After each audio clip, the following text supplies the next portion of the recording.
Tonight's story is about a very specific kind of power, the kind that could erase an empire and chooses not to. It's a strange, isn't it? We usually imagine first contact as either wonder or disaster, handshakes with aliens or cities burning. But there's another possibility that's even more unsettling. What if the universe notices you just as you finish building something so dangerous that you're not entirely sure you trust yourself with it? I've always been fascinated by that moment where survival and morality collide, where a species that nearly destroyed itself has to decide how far it's willing to go to avoid being conquered again. That's the tension at the heart of this story. Fear as a weapon, and restraint is something even harder than aggression. It really makes you wonder what strength means when you can delete starships the way you'd close a file. So, as you settle in and let your day drift to the edges a bit, I want to take you somewhere quiet and very far away, to the edge of our own solar system, where starlight fades and human eyes never look up. Out there, a machine the size of a small moon waits in the dark, built by people who remember almost ending themselves. And into that darkness, an empire of conquerors is about to arrive. Certain this will be just one more routine flag on their map, we're going to slip between them for a while. You and I, and watch what happens on the night their confidence meets our hidden titan. By the time they saw the dark patch at the edge of our star's light, the Avarrion Dominion had already written their report. Another easy system, another quiet sun, another world that did not know it was about to fall. They had done this for centuries. They had charts filled with broken worlds and new tribute lines. Their language had a simple word for what they thought would happen here: routine. But space around Sol was not as empty as it looked. Far beyond Pluto, past the cold orbits of scattered ice, there was a place where starlight seemed to stop. No reflection, no dust glow. Just a large, perfect absence on their screens. They logged it as an error. A sensor fault, a trick of distance. They were wrong. Inside that darkness, a human machine as large as a small moon slept without a crew. It had no flag on its hull, no radio call. It did not speak. It only watched and waited and ran slow checks again and again. As centuries passed, it had been built for a war that never fully came. It had been finished by a species that had almost died once and did not plan to come that close again. To the Dominion, it would look like an answer to every fear. They never said out loud. To humanity, it was something even stranger.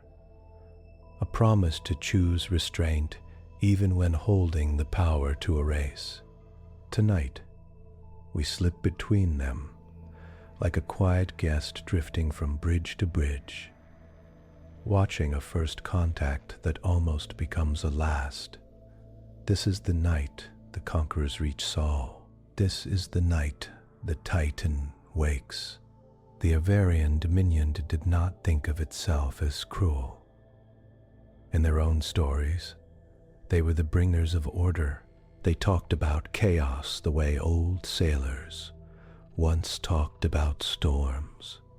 Fear, they believed, kept worlds safe. So they moved across the stars with rows of gray ships, taking systems, changing laws, setting tribute, and leaving flags on planets whose old names did not matter to them. Most of their wars were short. A sky would fill with their ships, A few days of terror would pass, and then it would be done. Rulers bent their knees. Populations paid. The Dominion star burned above every spaceport. They counted victories in smooth lines on a star map. The lines around Sol looked thin and simple. A yellow star with 8 known planets. 1 life world, some scattered rocks. No rival fleets. No old empire marks. No warnings. So when the invasion armada dropped out of faster-than-light transit at the edge of the solar system, no one on the flagship Triumph of Ash expected trouble. Admiral Rebecca Shaw stood at the center of the command ring, boots locked to the deck, hands clasped behind his back. The ring was a high circle above the main bridge, open to the air. Below him, officers sat at bright stations, facing tall displays that showed Sol as a pale disk behind a wash of data. Kaal's skin had the ash-gray tone common to Avarrion born on core worlds. Faint lines of metallic blue ran under his temples where command implants touched his nerves. His eyes stayed fixed on the central display, where a stylized yellow star pulsed. "So this is so," he said, his voice flat but carrying. "Their home hearth." "Yes, Admiral," replied Commander Senn from the sensor pit below. "Local name, Sun. Classification, stable G-type. Multiple inhabited structures in inner orbits. Primary life world. 3rd planet." Her fingers moved over her panel. She had long, narrow hands and a calm face marked with the thin, vertical scar given to all Dominion officers after their final tests. That scar was a promise. Loyalty to order above self. Kaal watched her work. "Defenses, outer system. Minimal," Senn said. "Scattered mining platforms, small traffic. We see no fleets, no mega-scale structures. The bridge air carried a faint tang of ozone from the implants and display fields. Around the ring, junior officers relaxed just a little. This looked like so many other approaches. Another system that had stretched into early space and thought that was enough. Captain Saren Malk stepped up to the ring beside Kaal. His uniform was darker than most, with a set of red marks on the collar showing past campaigns. "A shallow defense line," Malk said. "They are young. They will fold. We can be in orbit around their life world in 6 of their days." Kaal gave a small nod. "Now we set shows 4 days." Kaal gave a small nod. "Culture? Culture? Any signs they have met others?" Senn changed the main display. Lines of radio and light data condensed into a dense shell around the inner planets. "They talk a lot," she said. "Continuous band use across many frequencies. Most of it is local chatter. Commerce, what appears to be entertainment. There is also science traffic. Probes within the system. No clear sign of contact with other empires. No mention of the Dominion, of course." Malk's mouth pulled into a small smile. "Then they have no stories about fear yet," he said. "No tales of us. We will be there first." Kaal folded his hands tighter. "Fear is a tool, Captain," he said. "It must be given with care. Not Wasted. Yes, Admiral, Malk replied, though his eyes still glowed with the thought of an easy show of force. On the displays, Sol grew. The outer thin spray of icy rocks came into better focus. Pluto's path drew a pale ring. Beyond it, the map showed only a very dark, very quiet region. Senn frowned. Her sensor feed had flagged something. "Admiral," she said, "I am getting an anomaly at the far edge of the system. Offset from the ecliptic plane. Region is strange." "Define strange," Commander Kaal said. Senn pulled the image to the center. It looked like a patch of night, even darker than the background around it. Stars glittered. Through it, nothing showed, no stars, no glow from dust. "It reads as a mass greater than a standard moon," she said slowly. "But it gives off almost no reflected light, no thermal signature above background, no neutrino count, no spin markers." Malk leaned forward, squinting. "A rogue planet?" he asked. "A dark object?" Senn shook her head. "The density is wrong. The gravity curve is smooth, almost too smooth, like deliberate control. And..." She paused as more numbers scrolled.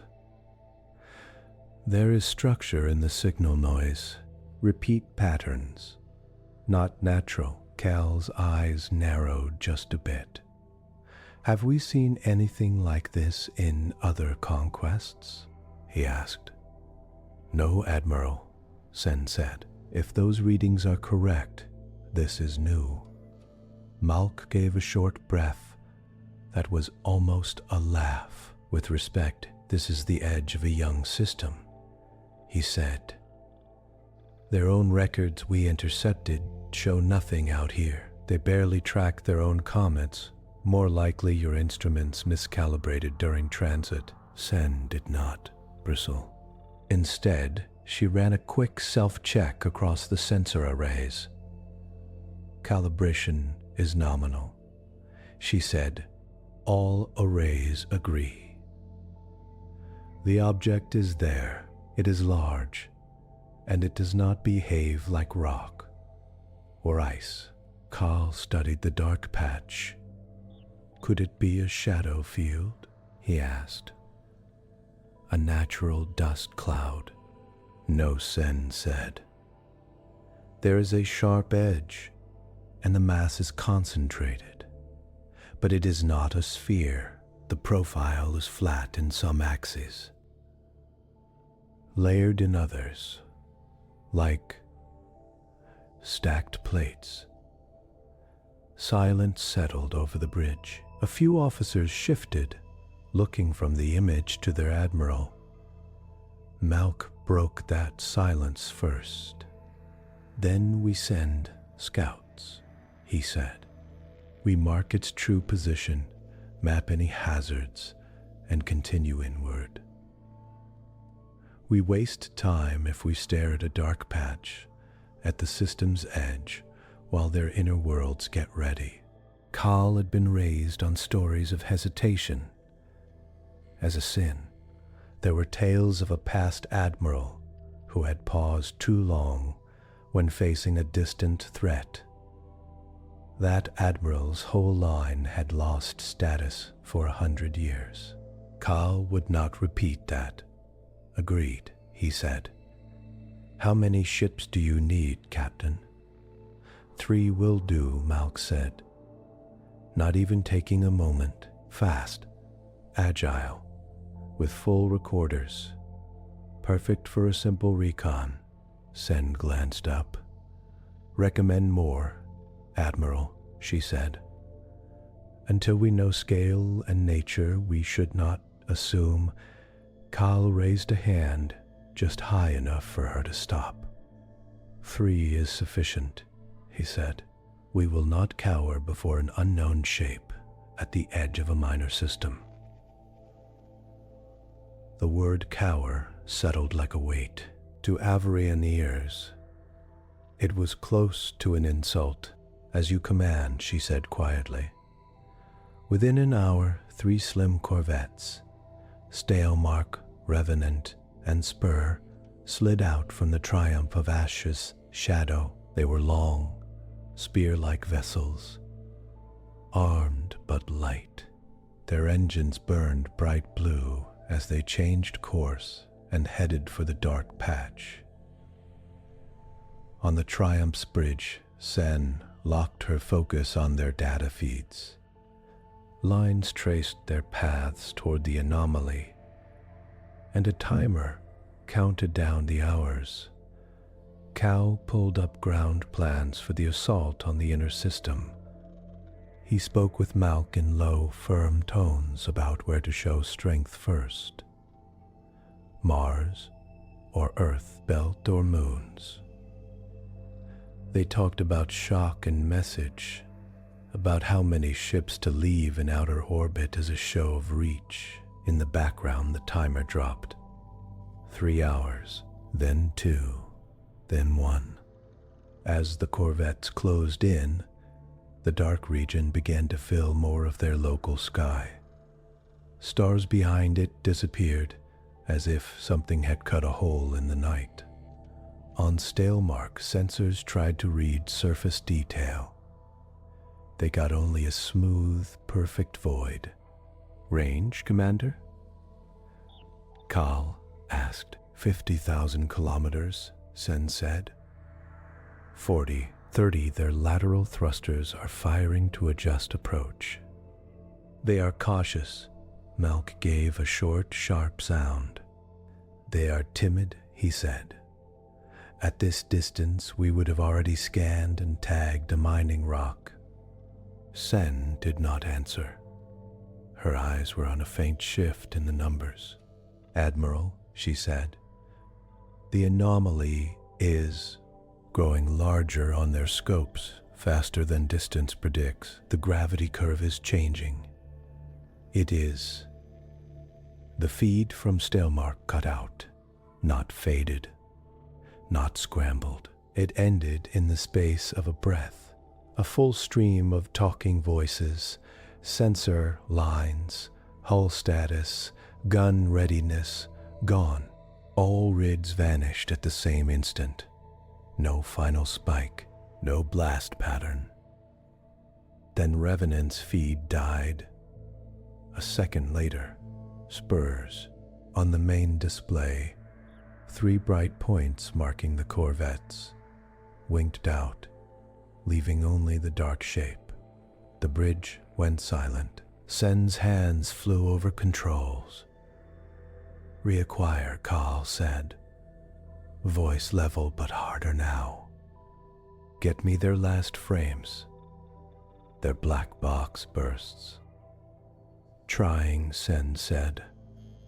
Words came out thinner than before. There is nothing. No debris, no distress calls, no radiation surge. Their last telemetry shows normal function. Then a jump in local spacetime metrics. Then flat. Flat, Malk repeated. They collided with something? No, Senn said. There is no impact wave. It is as if their volume in space just dropped to 0. All at once. The word erase did not exist yet on Avarrion tactical boards. They had no icon for it. They had no icon for it. They had marks for destroyed by heat, for crushed, for shattered. This was none of those. Around the command ring, some junior officers stiffened. A faint, sour scent of fear, chemical, came from a pair of them. Kaal's implants flagged it at the edge of his awareness. Malk's jaw worked. "We have lost ships to hidden mines before," he said. "To pirates. To old weapons. We adjust. I say we bring in a battle screen, burn that volume of space, force whatever is there to show itself." Kaal stared at the dark patch. "Or we have found a defensive field with range and power beyond what we have seen," Senn said softly. "It erased all three at the same distance. That is not random. That is a perimeter." Kaal turned his head toward her. "You are saying the natives of this system built this," he said. It was halfway between a question and a challenge. "I am saying something with intention. Built it." Senn replied, "The field geometry is too clean. The gravity curve is careful. And there is structure in the noise. It hums like machinery, not like stone. We have no record of such tech in this region," Malk snapped.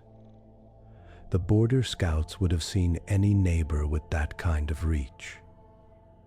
"Unless they hid," Senn said, "or built this far from their home world to keep it safe. Admiral, we should consider that we may have misjudged this system's level." The word misjudged made a few heads turn. The Dominion did not like that idea. Kaal let the silence stretch for 3 slow breaths. Retreat did not feel like an option. He had 3 crews, gone with no story to tell their families.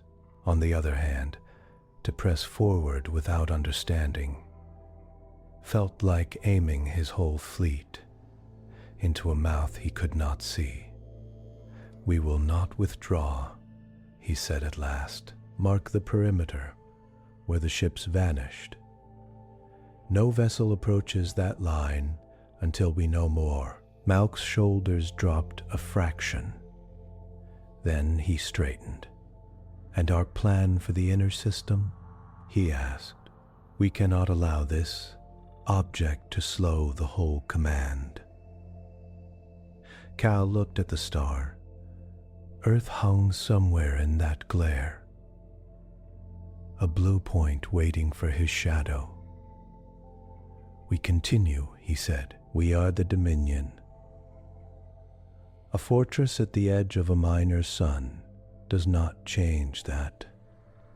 If it is theirs, we will take it from them after their surrender. If it belongs to another, they will answer for the attack." Senn almost spoke, then held the words behind her teeth. On the bridge, new course lines appeared. The main body of the fleet began to curve inward toward the brighter regions of Sol, skirting the drawn red arc that marked the place where the corvettes had ceased to exist. Officers returned to their tasks. Orders flowed. Engines burned, but quiet fear had entered the room. It sat behind every blink. It sat under every report about nominal function and standard formation. It sat in Senn's mind as she set background scanners to watch the dark patch for any change. An empire that believed fear was a tool had just been handed a shape that made fear feel new again. At the edge of Sol, something watched them back, far from the triumph of Ash, in that dark, controlled region beyond Pluto. A machine the size of a small moon changed its state from watch to act. For 142 years, the Titan had drifted in a slow, stable orbit, its hull blacker than space itself. Human engineers had polished its surfaces to drink light. Its outer layers ate stray radiation and passed that energy into deep storage. From the outside, it looked like a hole. Inside, it was busy. Invisible processors cut and recut models of threats that had not appeared. Defense fields ran test waves. Weapon cores warmed and cooled on quiet timers. Signals from the inner system came and went, tight-beamed and coded. Most days were just checks and adjustments, like a person turning over in sleep.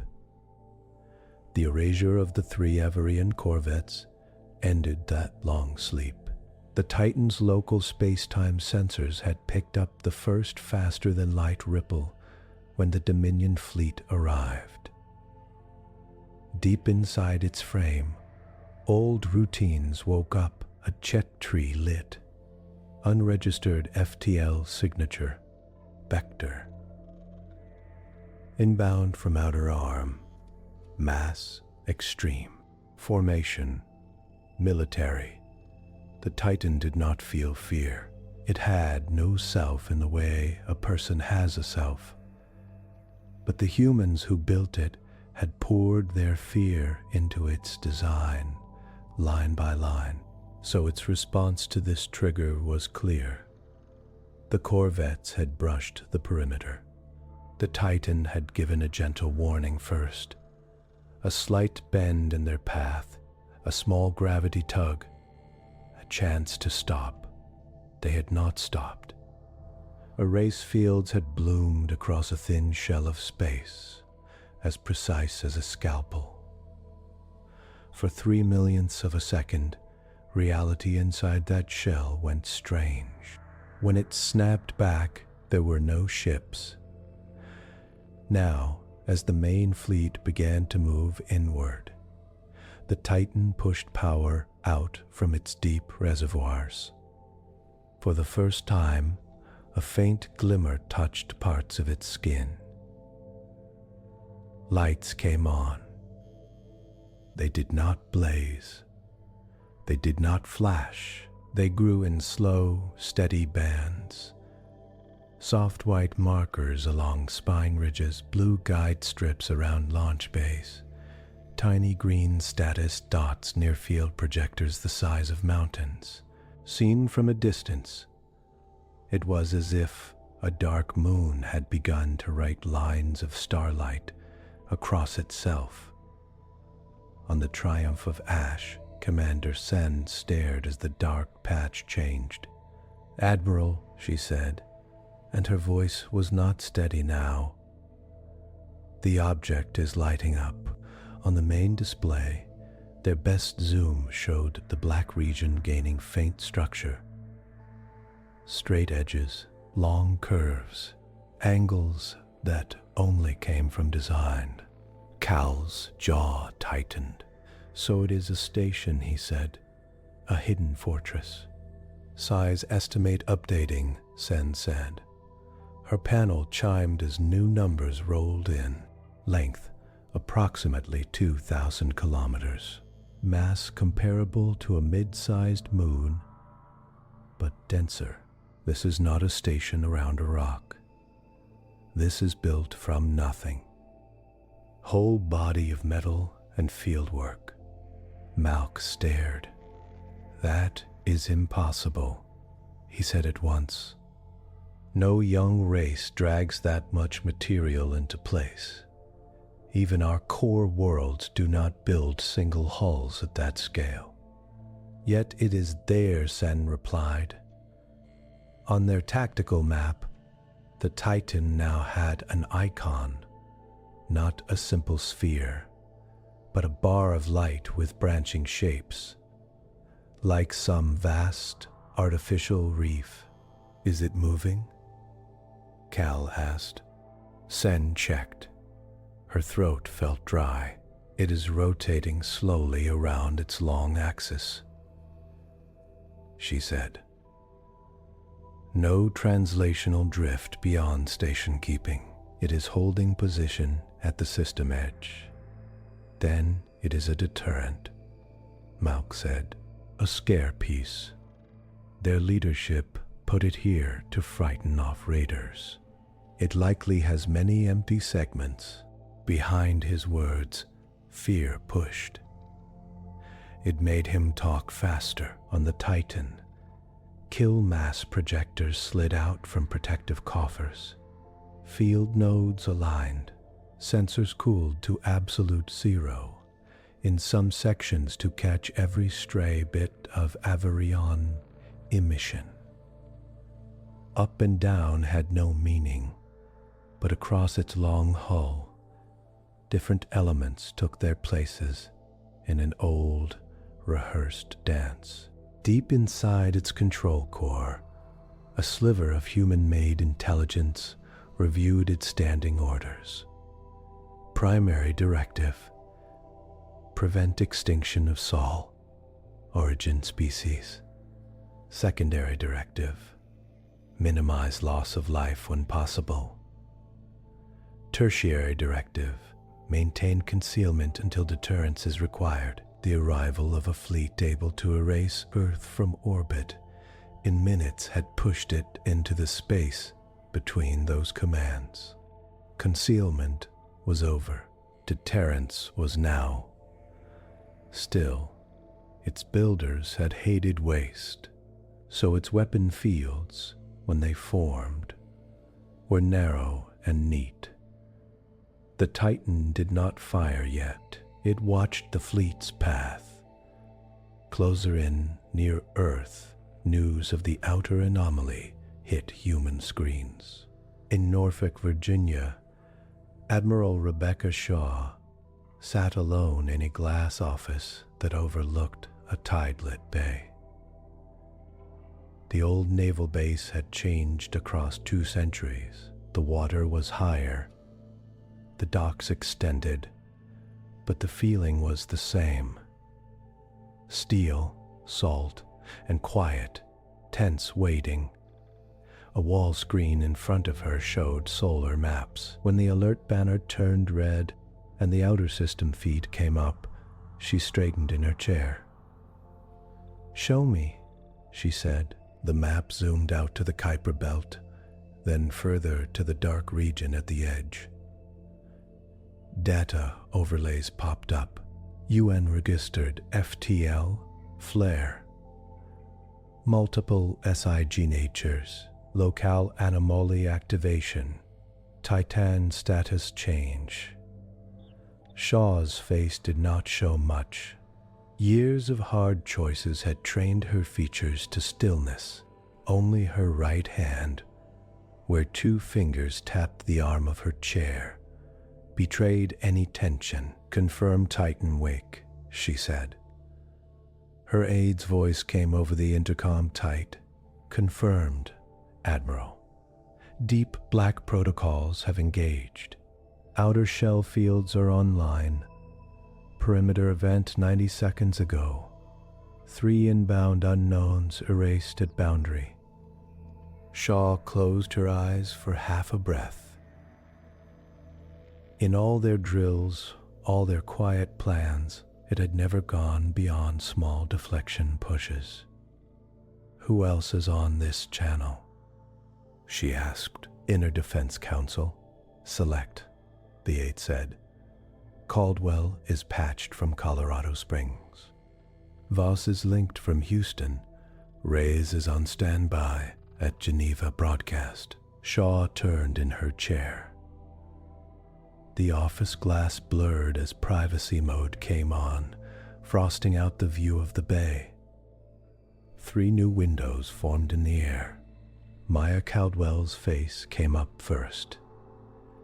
She sat in a dim room, walls lined with signal graphs and language models. Her hair was tied back in a quick knot.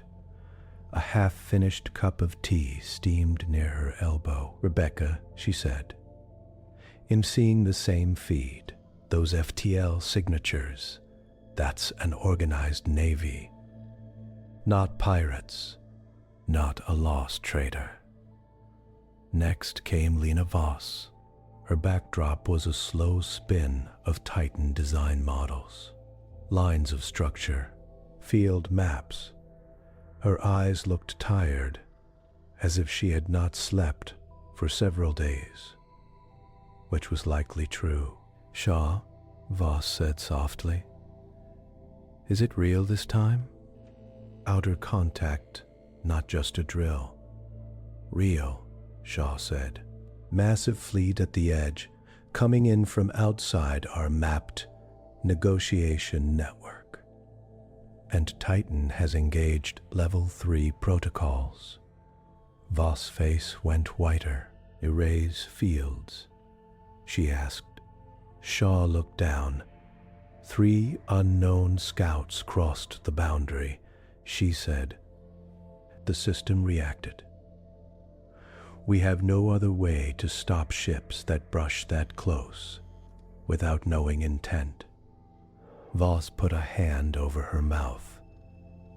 She had signed the approvals for that level of defense. She had spent years tuning those fields, always in sim, always in theory. "I thought we had more time," she said, "to talk, to send something first before we erased anything." Caldwell leaned forward, eyes sharp, even through the grain of the link. "We may still," she said. "Rebecca, what do we know about their signals? Their language? Can we reach them before things scale? Right now, we know they exist.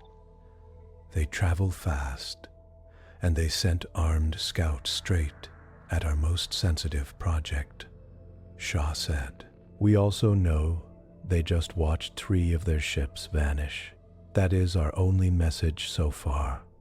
In the back of her mind, old war memories pushed up, not of aliens, but of humans, fighting humans in low orbit and on broken ground. She remembered watching fire rain down from old kinetic rods, whole cities stripped in an hour.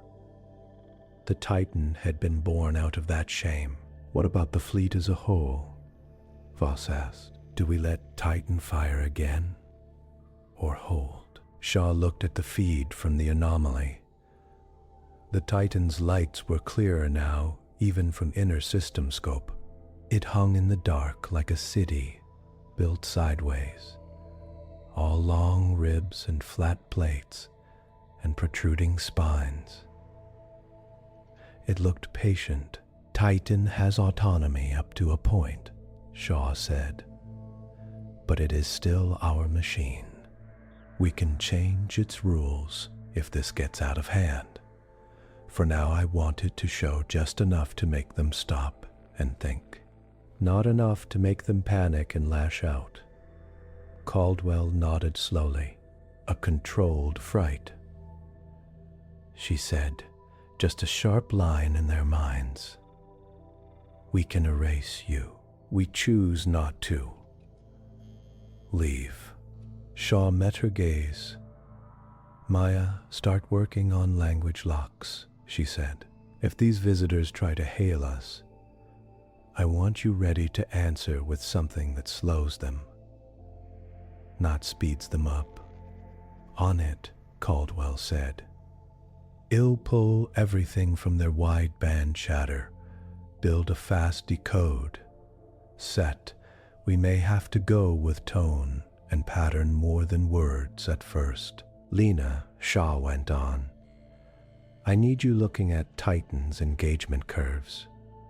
How many shots can we fire without showing the full hand? I don't want them to see everything we built out there." Voss took a breath. "I can give you partial profiles," she said. "Low-yield erase shells. Hull cuts instead of full-volume nulls. Targeting non-vital zones. Targeting non-vital zones. It will still terrify them." "Good," Shaw said. "Fear is better than slaughter. We will let them keep as many lives as they are willing to pull back." "And Reyes?" Caldwell asked. "Is he ready to speak if we decide to break silence?" Shaw glanced at the 4th dark panel. Geneva has him on hold, she said. They did not expect a live event this decade. They'll loop him in once we see if this fleet even listens. As they talked, the Titan finished waking. Mast drivers folded out along its sides, not to throw rocks, but to steady its own vast frame when fields fired. Erase projectors hummed, building shapes in the math that held space steady. Hema, building shapes in the math that held space steady.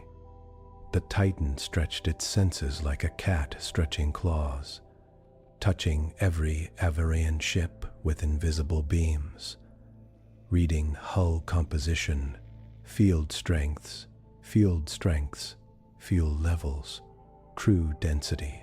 It did not send any radio calls.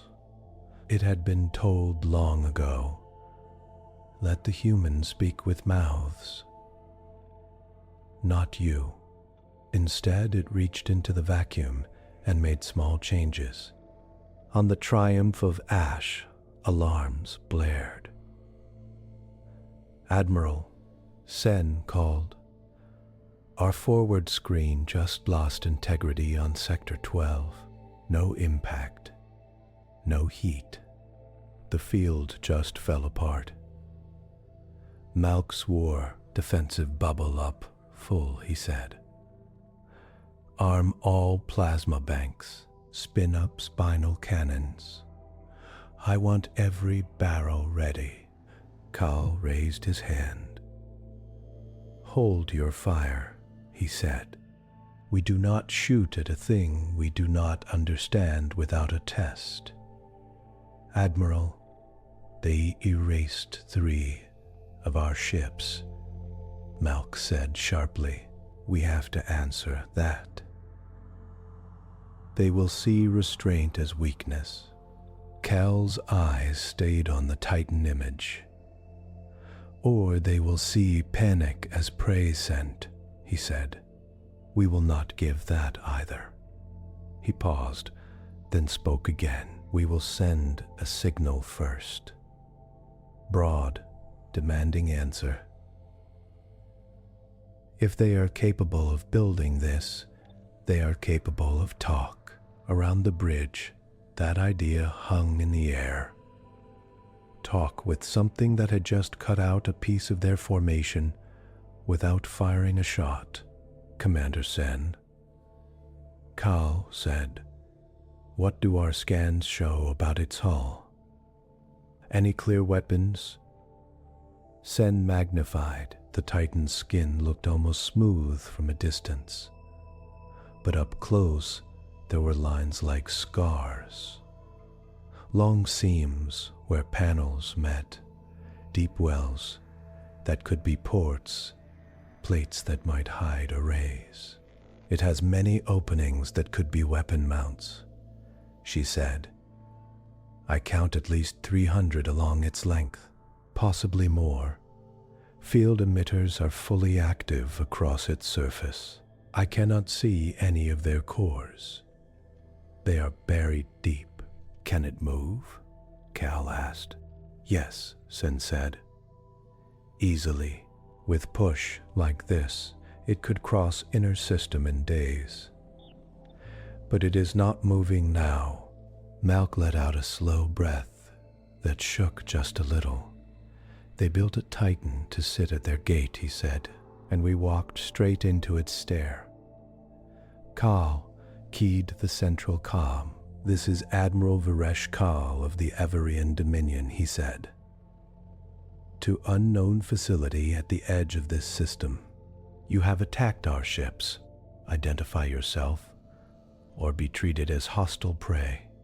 His voice went out on tight beam and broad spray, both a net of sound and math crossing the gap. On the Titan, receivers heard it. They recorded the patterns. They traced the intonation. They ran the audio through the start of a translation grid and forwarded everything down thin hidden lines of laser to inner human space. But the Titan itself did not answer. Instead, it shifted its posture. The Avarrion fleet sat in a wide formation. The Triumph of Ash at center, lines of cruisers around it, smaller screens at the edge, heavier dreadnoughts in reserve. The Titan measured that pattern, chose 5 points that would hurt without killing, and fired. No light flashed across the void. No beam shone. At those 5 points around 5 different cruisers, space went subtly wrong for a tiny instant. On each ship, crew felt a small lurch, as if gravity had flicked sideways and back. Panels blinked, then the aft third of each cruiser was gone. It was as if some invisible knife had passed through their hulls in a clean diagonal cut. One moment, engines, power cores, and aft quarters existed. The next, they did not. There was no explosion, no outward spray.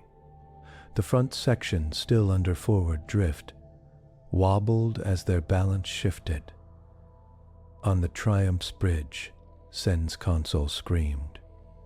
5 cruisers, partial loss, she cried, aft segments erased. No blast, no projectile, just gone. Images came in. Vast hollow slices where metal should be, ragged only where internal pressure vents tore soft furnishings and atmosphere loose.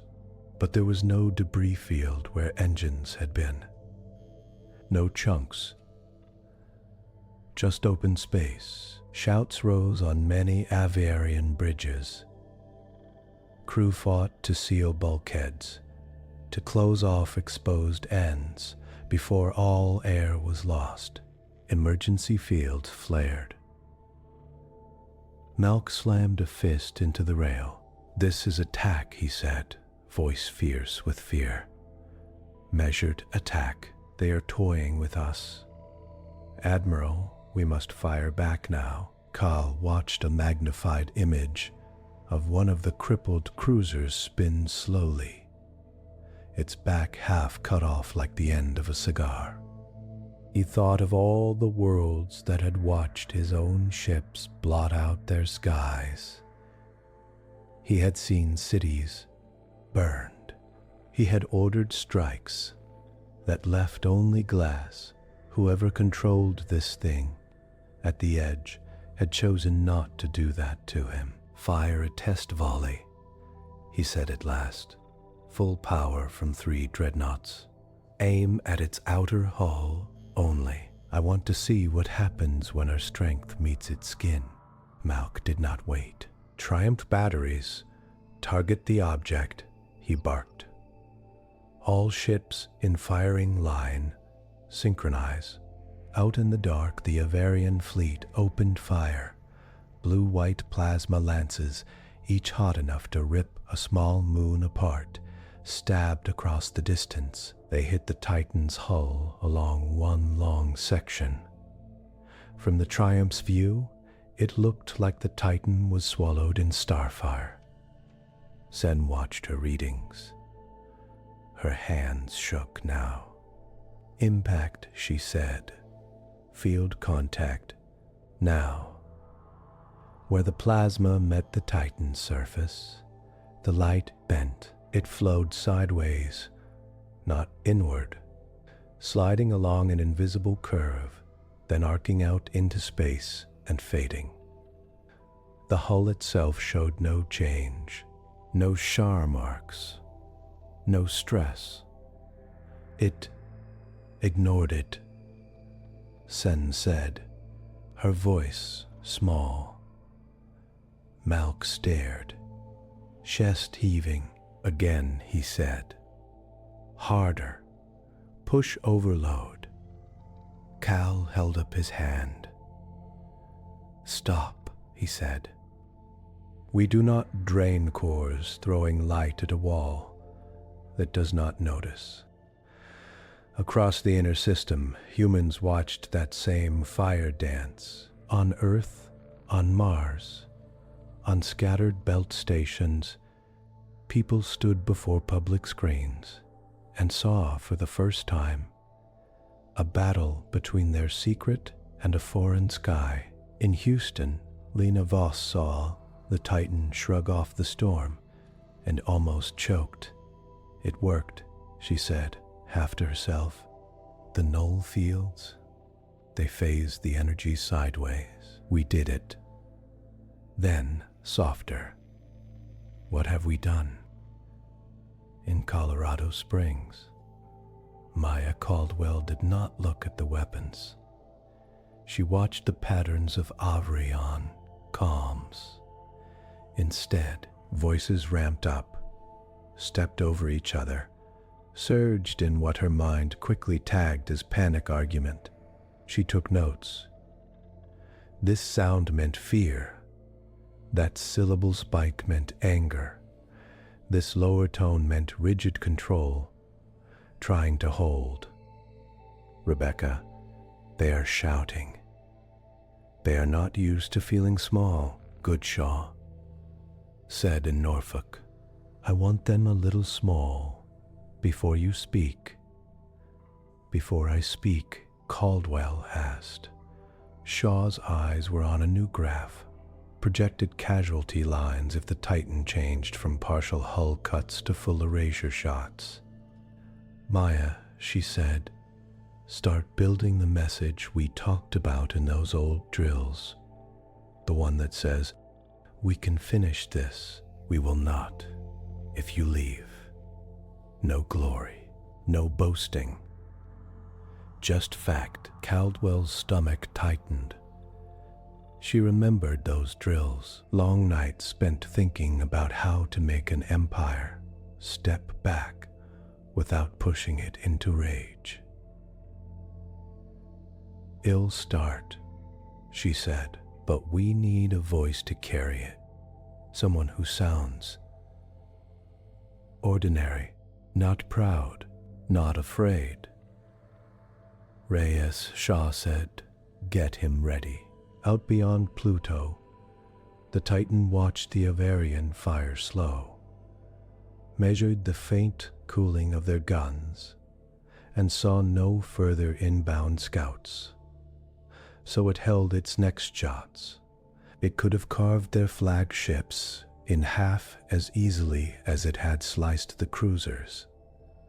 It could have erased the triumph of Ash completely, leaving only a gap where Kaal, Senn, and Malk stood. Instead, it kept its aim, just to the edge of lethal, like a hand holding a blade steady at a throat without pushing in. On the Triumph's bridge, that choice was not clear.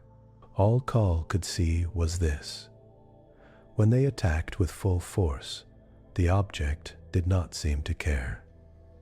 When it acted, it took just enough, in just the right places, to show what it could do. Beside him, Malk seethed. "They are laughing at us," he said. "They carve pieces out and wait.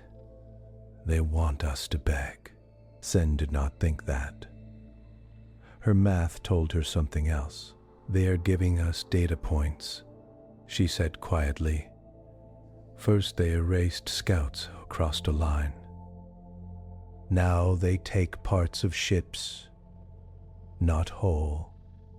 Admiral, I think they are drawing a box around us." Kaal gripped the rail.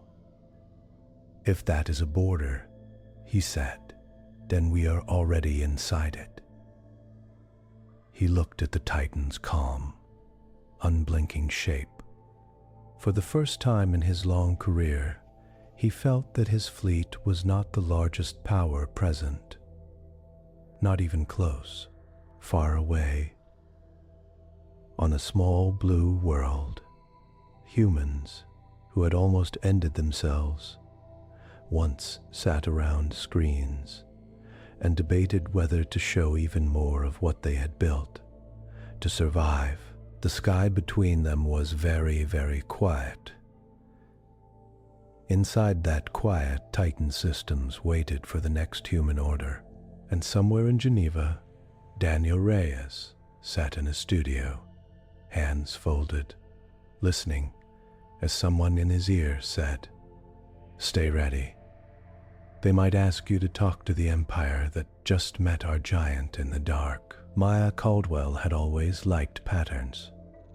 As a child, she had sat in front of old radios and watched lines on cheap screens. Noise became shape.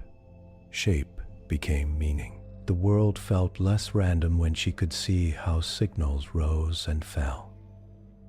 Now she sat in a secure room deep under Colorado Springs with more screens than that child's self could have imagined. The air smelled faintly of metal and coffee. The walls were lined with panels showing Avarrion traffic. Lines moved in blocks of color, alive and sharp. The alien fleet's voices filled her world. "Freeze that," she said, pointing at one screen. Her team stopped a moving wave. Audio played, a harsh, clipped burst of words spoken too fast for any human to understand yet. The sound had a rhythm, a certain pattern of stress.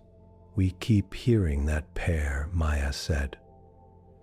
"Right there, before and after status reports. It is probably their word for Admiral or Sir. Mark it." An assistant tagged it.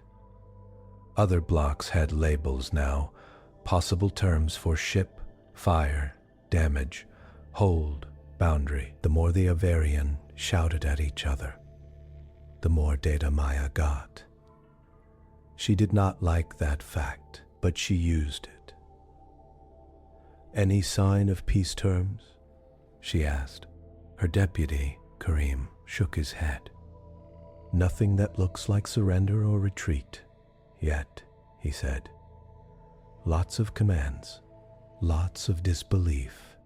I think they are still trying to fit this into what they know." Maya rubbed her forehead. "What they know is that they are the hunters," she said. "Now they just took a hit they cannot explain." On the main wall, the outer system map was up. The Titan glowed in faint white. The Avarrion fleet sat like a gray cloud facing it. Some ships marked with flashing red where they had been cut. Every few minutes, a new flare showed where Dominion guns fired again. The Titan still did not answer with full force. It only made small moves, a brief bend in space that threw a shot off course, a narrow erase line that took out a single, exposed weapon bank instead of a whole ship. Maya watched the numbers update and felt a slow, heavy twist in her chest. "If they do not pull back soon," she said softly, "we may have to let Titan show more teeth." Kareem nodded toward another screen. "They're starting to talk about a wall and a giant," he said. "Those are guesses, but the words keep coming back. They know this isn't just a random mine." Maya's console chimed. A blue bar appeared at the bottom. "Priority. Admiral Shaw subject. Warning. Broadcast." She tapped it. Shaw's face filled, half the screen lit by the cool light of her Norfolk office. "Maya," Shaw said, "we need the message ready. Inner Council just vote it. If they push in again, we speak." Maya sat up straighter. "So it's real," she said. "Not just another drill." Shaw's eyes were tired but clear. "It's real," she said. "We cannot let this drag on. Sooner or later, they will decide to rush past the Titan and make a run for Earth. We stop that now, or we trade the outer dark for cities on fire. Maya swallowed. What are my limits? She asked. Do I threaten first? Do I promise peace? How hard do I push? Shaw glanced at something off screen, then back. No glory speech, she said. No humans rise story. This is not about pride. It's about control. You tell them two things, clearly. First, we can erase them. They have seen that. Second, we do not want to, but if they cross certain lines, we will. Maya nodded slowly. Simple, she said. Clean. No room to pretend they misunderstood. Exactly, Shaw said. And it cannot sound like we are enjoying this. They need to feel that we hate this as much as they should. Maya let out a small breath. I can write that, she said. Someone who sounds normal. Reyes is standing by in Geneva, Shaw said. Hell read whatever you give him, but you know how he talks. Hell put his own tone on it. Right with that in mind, Maya pictured Daniel Reyes. Short gray hair, steady eyes, a voice that teachers once used in classrooms and later used to calm whole towns during storms. He did not sound like a general. He sounded like a neighbor at the gate. I'll send a draft in 30 minutes, she said. You have 15, Shaw replied. Things are heating up out there. The link cut. Maya stared at the blank space for a second, then turned to her team. All right, she said. Pull language blocks for stop, line, death, choice. Leave. I want to build this with as much of their own structure as we can. Kareem frowned. Will we have enough data for that? He asked. We've only heard them in stress mode so far. Stress shows what matters, Maya said. Listen, she tapped a control. Audio filled the room. Overlapping Avarrion voices, some low and firm, some high and sharp. Her software picked out clean segments and played them back. Here, she said. This bit, same phrase in 3 different channels right after they lost those cruiser tails. That's likely what happened or how. Then, this shorter shout, right after. That's anger. It sits where we would say, impossible or no. We do not need perfect grammar. We need words that their brains cannot ignore. Kareem nodded slowly. And the rest? He asked. We can fill in with math, tones, pauses, show them a pattern they can feel, not just parse. Exactly, Maya said. We use shared logic, numbers, distance, power. They know what those are. On her screen, she opened a new file and began to type. 2. From Defense Network of Third Planet. She paused at that. Do we name ourselves? Kareem asked. Maya thought of old stories where names gave power. She thought of maps with Earth printed on them in dozens of human tongues. She thought of what it meant to show their name to something that might carry it back across the stars. Yes, she said at last. We claim the ground we stand on. She changed the line from Earth Defense Network. Then she started to shape the rest, speaking as she typed. We must start with fact, she said. Not insult, not praise. just a mirror, she wrote. You have entered the Sol system with a large armed fleet. WA have a Titan defense station at the outer boundary. You have already experienced its power. Karim leaned over. We should be careful with that last line, he said. It could sound like gloating. Maya nodded. Change experienced to scene, she said. It's smaller, she edited. You have already seen its power. Next, she had to set the line. The border, the rule. She listened again to Avarrion voices when they talked about boundary and inside. Then she did her best to build a sentence that would ride on their known sounds. Between rough Avarrion words and human English, the message became, this region is a line. If you cross it with weapons ready, your ships will be erased. If you stop and turn back, you will live. She let that sit for a moment. That's it?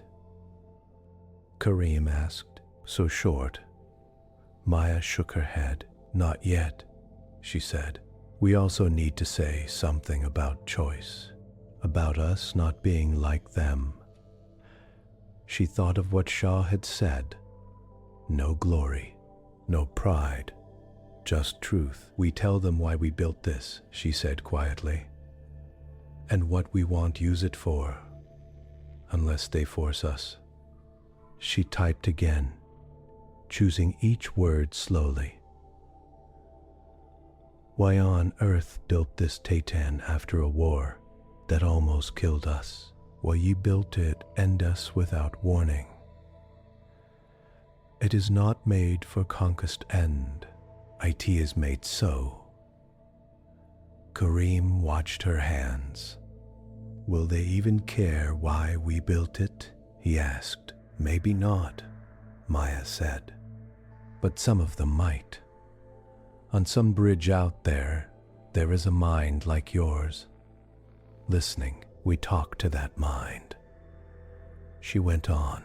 We do not wish to erase you. We will not follow you if you leave. We will not hunt your worlds. We only defend this star. Now came the hardest part, the line that had to lodge in their heads and change how they saw themselves. Maya took a slow breath. Fear, she said. They think fear is a tool. We give them a different shape for it. She typed, real power is not only the ability to destroy. Real power is also the choice not to. The room went very quiet. Even the hum of the machine seemed softer for a moment. Karim spoke first. That line hits, he said softly, in any language. It has to, Maya said. Maya said, it's the heart of this. We are showing them that we have both kinds of power, and we are using the second right now. She added the final terms. Turn back out of this system now. If you stay and attack, we will erase your ships until you cannot fight. This is not a threat for glory. This is a warning so that you and we may live. She read it over twice. It was simple. It was hard. It left no gap someone could twist into maybe they are bluffing. Send to Shaw, she said. Within seconds, the text flashed green. Received. In Geneva, Daniel Reyes sat alone in a small, clean studio. A camera stared at him from the far wall. Foam panels softened the sound. A glass window showed a dark control room where two techs and a director watched him in silence. He could not see space from here. He saw only monitors. On one, the Titan hung in the dark. On another, a graphic showed the Avarrion ships like small gray lights pressed against an invisible edge. An earpiece buzzed. A calm voice spoke. "Daniel, Maya's draft just came through. Shaw cleared it.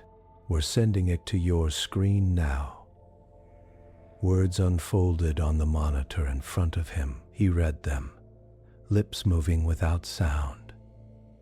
His heart tightened at the line about the war that almost killed him. He had been a young man then, reporting from broken cities, counting bodies that never got full names. "You okay?" the director asked in his ear. Daniel nodded, though she could not see his hand. "Yeah," he said. "Yeah. It's honest. That's why you're here." She said, "Remember, this is not a speech to rally our side. This is for them." Calm, clear, almost boring. Boring is safe. He gave a small, dry smile. "Boring has been my brand for 30 years, he said. He took a drink of water, then set the glass aside. He rolled his shoulders back. The studio air felt cool on his skin. He knew his face would be the first human face these aliens ever saw. Up close, if the signal went through. That thought felt surreal and heavy at the same time, but he also knew something else. He had spent his life talking to scared people in bad moments, war parents, whole towns under quarantine. His job had always been to tell the truth without making fear crack into chaos. Maybe that skill mattered here. The earpiece buzzed again. "Outer net is locked," came a tech's voice. "Well, ride the Titan's own tight beams and add a broad spray on their known bands. Audio plus video, ready on your mark." Daniel looked straight into the camera. He let his face go plain. No TV smile, no dramatic set of the jaw. "Mark," he said, in the command ring of the Triumph of Ash, Admiral Rebecca Kaal gripped the rail so hard his knuckles ached. "Status?" he asked. Commander Yilik Senn's eyes flicked over panels. "The object is still holding position," she said. "Minimal motion. Our last volley did nothing. Our shield harmonics are warping under some kind of pressure. It's like standing too close to a huge gravity." Well, around them, the bridge was a low roar of busy voices. Damage reports came in from the half-erased cruisers. Medical units requested fast evacuations. Captain Malk paced like a caged animal. "We cannot sit here and bleed," Malk said. "Every minute we spend in this thing's reach, we give it more chances to toy with us. We push, we break through. Once inside, near their home world, they will have to split their focus. Or we retreat," Senn said quietly. "We have learned that this system contains a threat far beyond what we were told to expect. We can return with more data, better arms." Malk turned on her. "Retreat?" he said, his voice hot. "You would carry that word back to the core worlds? You would stand before the Dominion Council and say, We ran from a line drawn by a primitive species. Senn met his glare. I would stand before them and say, "We met a weapon that can remove our ships from reality, and we lived to warn you," she said. "That has value too, Captain." Kaal raised a hand. "Enough," he said. "Your quarrels do not change the field." He looked at the Titan again. "It showed us restraint," he said slowly. "It could have cut our flagship in half. It did not. It sliced only tails. It touched our shields instead of our cores." Malk shook his head. "That is not restraint," he said. "That is arrogance. It wants us to feel small before it crushes us." "Admiral," Senn said, "maybe it wants proof, to show that it can hurt us at will, so we listen when it speaks." "If it speaks," Malk muttered.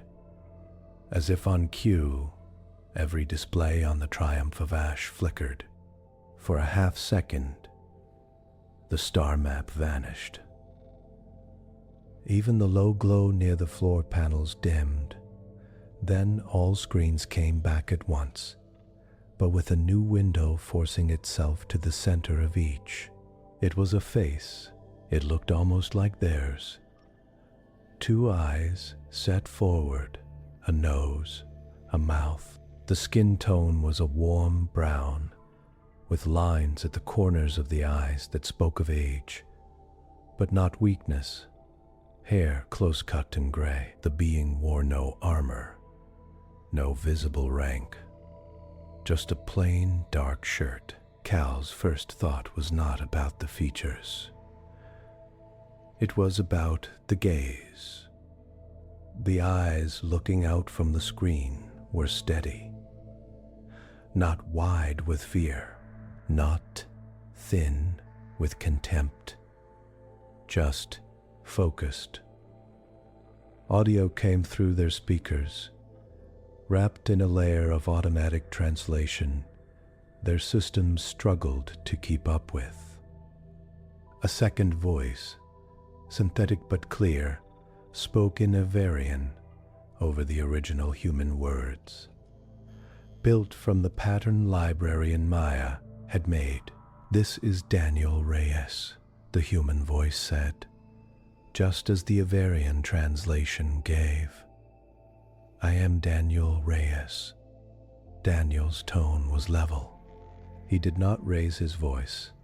He talked as if he stood on a normal street, speaking to someone across a fence. "You have come to our star with a great fleet," he said. "You have seen what waits at its edge. Before this goes further, you need to hear me." On the Triumph, some officers snarled at the interruption. Malk hit a control to cut the feed. His console threw up an error. "It has locked our display priority," Senn said, astonished. "The signal is inside our systems. I can reroute, but it will take time." "Let it play," Kaal said. "We can always fight after." Somewhere far below them, on damaged cruisers, wounded crew lay in emergency wards and stared at the same face. On other ships across the fleet, engineers, gunners, cooks, and medics all looked up as their tasks were overlaid with this stranger. On every screen, Daniel Reyes kept going. "Out there, at the dark edge, is a structure we call the Titan," he said. "We built it. It belongs to Earth. It is controlled. It is not a wild device. It will not fire for sport." The translation captured his simple words. It did not carry his exact tone, but the pattern of calm was still there. "You have already lost ships," Daniel said.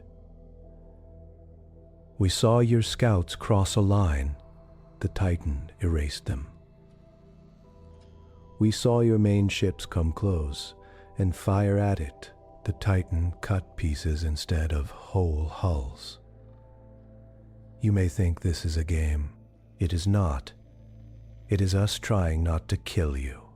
On the bridge, that sentence hit like a physical blow. Malk let out a harsh noise. Not to, he began, then stopped. Kaal's eyes never left the screen.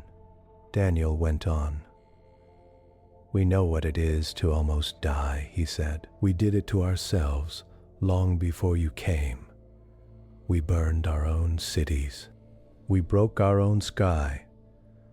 When that war ended, there were not many of us left. We swore that if something like your fleet ever came, we would be ready.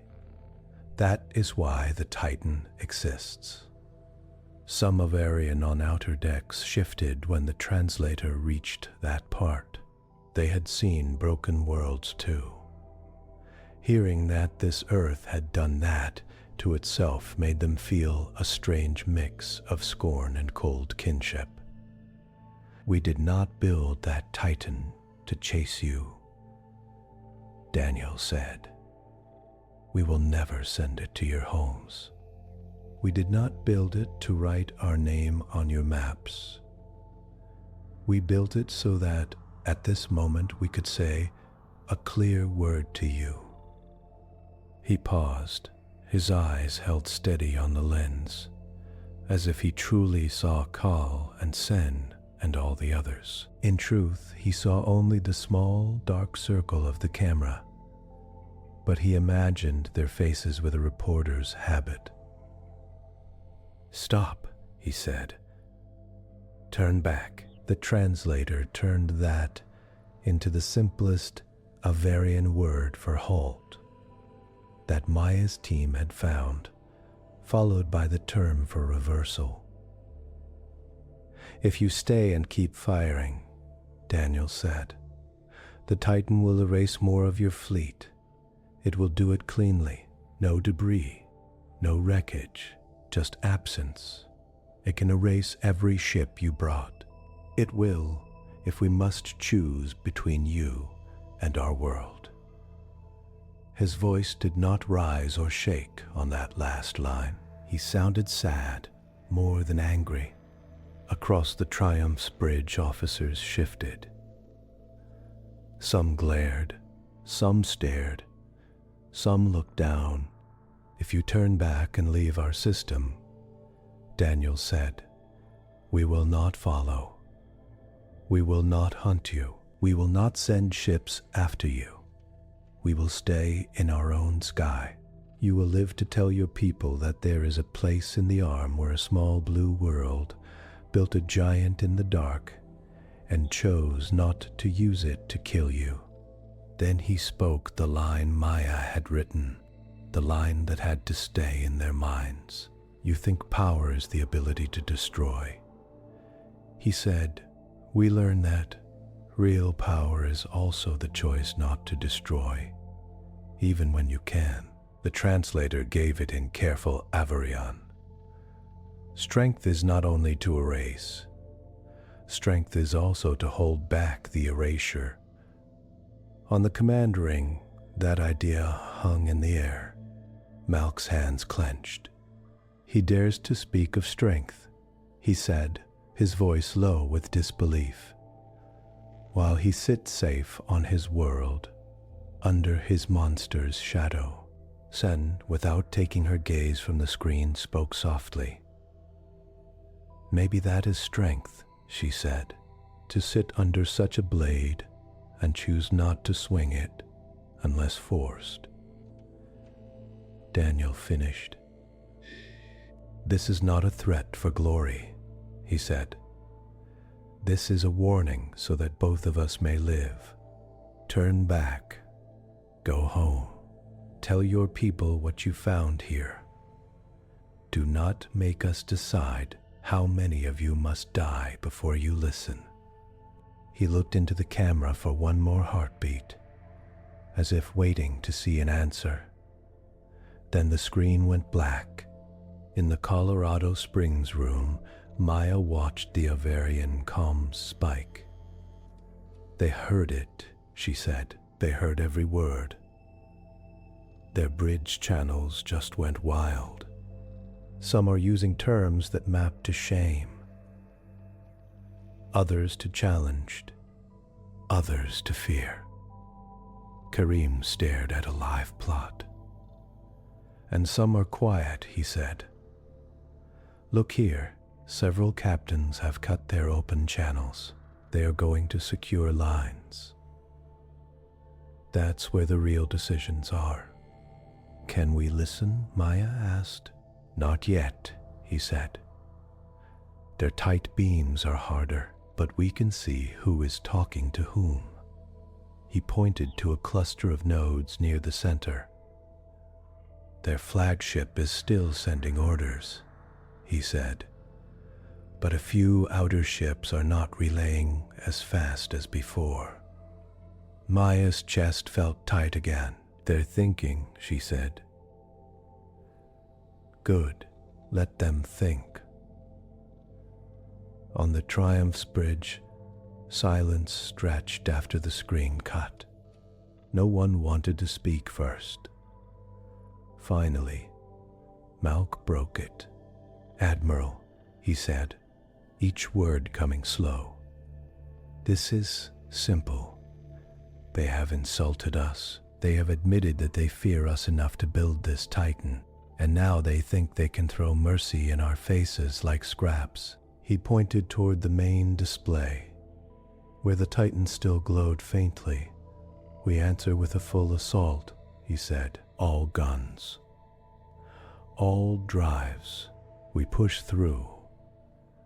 Even if we lose half the fleet, the rest will reach their world. The Council will see our courage. Our fear will be theirs instead. Senn kept her head bowed for a moment, then lifted it. Admiral, she said, if we do that, they will do what he said. They will erase us. Not cut. Erase. We have no counter for that. No shield. We have never seen physics behave this way. This is not the usual threat where we take some losses and push through. This is a wall that can remove us from the story. Kaal stared at the dark outside the view screens. In his mind, he saw not only the Titan, but also the long hall of the Dominion Council. He saw the curved benches, the glowing crest, the thin faces of those who judged admirals. He had been raised on tales of Kaal ancestors who never backed down, of lines that never bent. The word retreat had always felt like a stain, but he had also just watched 5 cruisers lose their backs without a blast. He had felt the weight in that human's voice. The man had not sounded proud. He had sounded tired. We did not come all this way to turn around at the first show of power, Malk said. If we do, every small world will think it can hold us off. Maybe they should, Senn said. If they can build something like that. Malk spun on her. You are a Dominion officer, he said, his voice sharp. Remember that. Senn held his gaze. I remember that my duty is to protect Dominion lives, she said. That includes not throwing them into a grinder, because my pride is hurt. Kaal cut across them. Enough, he said again. He looked down at his hands. His fingers left small dents where they had gripped the rail. The human spoke of power as choice, he said. The word tasted odd in his mouth. Malk snorted. Power is victory, he said. It is flags and tribute. It is our star over theirs. Power is also what keeps our people alive to see that star. Senn added. Kaal closed his eyes for a moment. When he opened them, they were hard. We will test them, he said. Once more, full strength, but on our terms. He pointed to the map. Order a forward surge of the first assault line, he said. Not all ships. 10%. We drive them at the Titan and watch. If the Titan erases them without pause, we know this human did not speak empty words. If it hesitates, if it holds back, we may have space to move. Malk's lips curled. You turn my assault into a probe, he said. But he did not refuse. Fine, but they go in hard. Senn's stomach knotted. 10% of this fleet was still hundreds of thousands of lives. Admiral, she said, that is a slaughter test. Kaal met her eyes. This is war, he said. We must know if there is any path past that thing. Our duty is to learn, even if the lesson is pain. Orders went out. In the outer ranks, captains got the command and exchanged looks with their crews. Some straightened with grim pride. Others looked sick, but made the motions. A tenth of the fleet shifted, breaking formation and angling toward the Titan. Drives flared bright. Shields went to full. Weapons spun hot. In Colorado Springs, Maya saw the movement. They're coming, she said. A fraction of them, but still huge. Shaw's face popped up in a corner. We expected this, Shaw said. They had to push once more. Titan has the updated rules. We gave it permission to go higher if needed. Higher how much? Voss cut in from Houston. Her eyes were wide, jaw tight. Full ship erasure is on the table now, Shaw said quietly. Only for the assault group. Not the whole fleet. Voss closed her eyes. Then, this is where the line gets real, she said. On the Titan, the image of the onrushing ships filled its awareness. Their drives burned like small suns. Their fields pushed hard against local space, like fists against water. Inside its control core, logic trees updated. Input, hostile foresees advancing past declared boundary. Intent, continued assault. Human command. Defend. Minimize LAS where possible. The Titan measured angles. It matched spines to target clusters. Then, as the first wave crossed the invisible line Daniel had just spoken about, it fired. This time, it did not aim for tails. Reyes shells unfolded across a segment of space in front of the assault group. To an outside eye, nothing changed. No color, no flash. Inside that shaped volume, for a few instance rules people took for granted stopped applying. Mass and energy dropped out of the frame. Space snapped back empty. On human scopes, 10 Avarrion warships vanished. Like spots wiped off a screen, on the triumph of Ash, Senn's console flared red. 10 ships. Gone, she said. Not cut, not damaged, just gone. She tried to catch any lingering sign. There was none. Radiation spike, Kaal asked, almost at once. None. Senn said. Her voice shook despite her effort. No debris, no fields, as if they never came on. Captains saw gaps appear where friends had been. Indeed, their friends had been. The nearest hulls rocked as their own drive plumes no longer met the push of missing neighbors.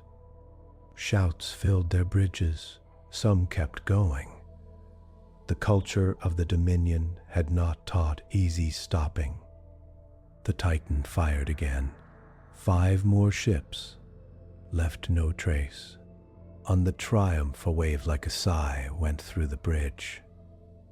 Malk grabbed the rail. Cowards, if we stop now, he said through clenched teeth. Cowards, it is suicide if we do not, Senn snapped, louder than she meant to. Eyes turned to her. She did not look away. Admiral, she said, voice steady now. They meant what they said.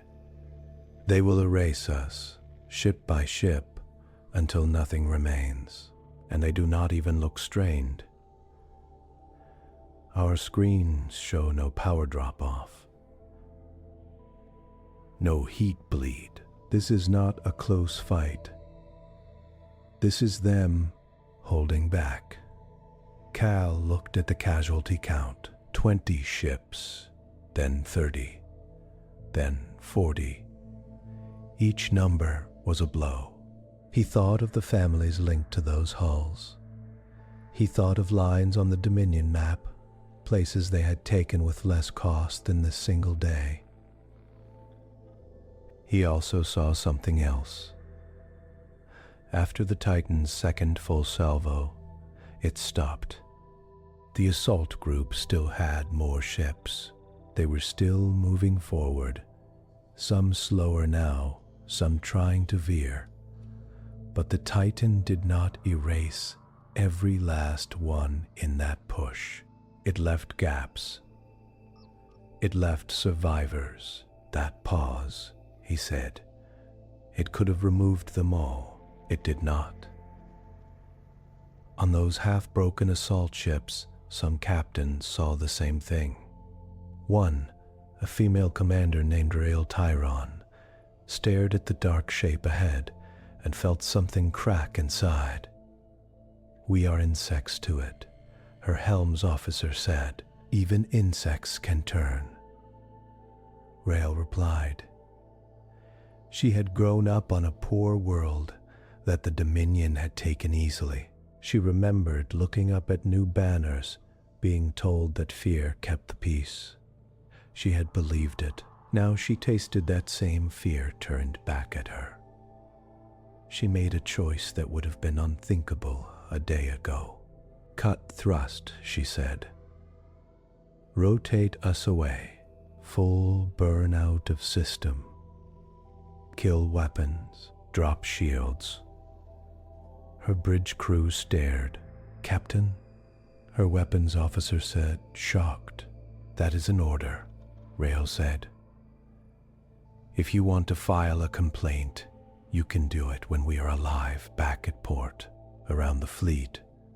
A few other captains, watching their section numbers fall and the Titan's patterns, came to the same conclusion. First, a handful of ships began to slow. Then more. Small clusters peeled off, turning their drives away from the inner system and pointing them toward the dark beyond. On the Triumph, Senn saw the change. Admiral, she said, we have disobedience. Several units in the assault line are turning back, a few in the main body too. Their captains are breaking formation. Malk's face went red. Traitors, he spat, cowards. They shame us in front of this thing. Kaal did not answer at once. He watched as the Titan did nothing to those turning away. Its field stayed calm. It did not reach for their hulls. It only nudged slightly at those still pressing in, as if marking them. "They are testing the promise," he said softly. The human said, "We will not erase you if you leave. Those ships are learning if that is true, and if it is," Malk demanded. "Then they have made a choice based on new data," Senn said, "which is what commanders should do." Kaal clenched his jaw. He remembered the human's face. The quiet, the tired strength. He had hated it. He had also believed it, more than he wanted to admit. On his display, casualty graphs rose like cliffs. His gut told him that if he ordered a full push now, he might scrape a handful of ships past the Titan at the cost of almost all the rest. And then, what? Limp into inner system with wrecked ranks to face whatever other tools this species hid. He thought of the Council again. Would they call him coward, or would they stare in shocked anger that he had thrown away a fleet against a wall? "Captain," he said, "stand down the advance order. Signal all units. Hold." Malk stared at him as if he had struck him.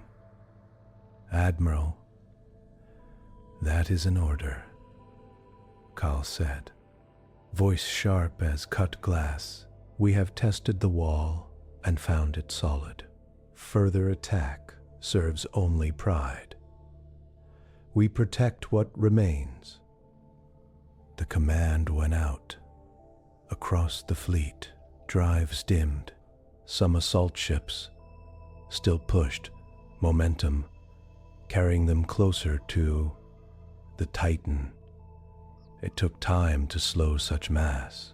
The Titan saw the change. It saw engines go from full to half to low. It saw weapons spools cool. It saw vector lines bend away from Sol. Within its core, directives updated again. Hostile foresee. Shifting from attack to withdrawal. Human command. A low retreat. And maintain perimeter, so it let those slowing ships pass the invisible line without erasure. It did, however, send a few more thin erase cuts at those captains who tried to ignore Kaal's order and push on. 3 more hulls vanished. Then the guns fell silent. The space between the Titan and the main body of the Dominion fleet grew slowly wider. In Geneva, Daniel Reyes watched the same plot and let his shoulders sag. "They're stopping," he said. The director in his ear let out a breath that sounded close to a sob. "It's not over yet," Maya said, from Colorado Springs, now on a side channel, "but the worst choice may be behind us." Daniel turned off his mic and leaned back. Eyes closed for a moment. Later, some would call him the man who turned back an empire. He did not feel like that. He felt like someone who had read hard words into a camera and then watched thousands of lives blink out anyway. In Houston, Lena Voss stared at Titan power graphs. "The fields are cooling," she said. "We stopped just short of stress thresholds." That was close. Shaw's voice came from Norfolk. "You held the line," Shaw said. "You all did. Tell that to the crews we cut out of space," Voss said, her voice rough. "I signed off on the math that made that possible. I designed the shape of nothing that took them." Shaw was quiet for a moment. "You also helped stop them at the edge," she said, Without the Titan, they would already be over our skies. Lena did not answer. Her eyes stayed on the long black shape at Sol's rim, returning slowly to its quiet state. On the Triumph of Ash, the mood had shifted. The roar of panic and anger had faded into a stunned hush. Officers moved with stiff, careful motions. No one met Kaal's gaze too long. Mauk stood at the far side of the ring, fists at his sides, eyes burning. "You will be called to answer for this," he said at last. Not loud, but sharp. "You turned the Dominion away from a fight." Kaal looked at the shrinking Titan on the display. "I kept the Dominion from vanishing into that thing's jaws," he said. "Let the Council ask. I will tell them what I saw." Senn, at her station, reviewed the logs. She replayed Daniel's face. In her mind, the words about power, the choice. "What do you think they will do now?" she asked softly. Not sure if she was talking to Kaal or to herself. Hide, build more, or try to live with what they revealed? Kaal did not answer. He watched as the Titan's lights dimmed. Piece by piece, the great hull blended back into the dark. On one of the wounded assault ships that had turned early, Captain Rail Tyre sat in her command chair and looked at the fading outline. "We will tell this story for centuries," her helm's officer said. "If they let us," Rail replied. "If they do not call us cowards and try to erase us the old-fashioned way." She looked at the dark again.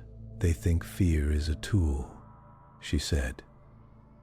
Maybe this was the first time it was used on them in a way they could not twist.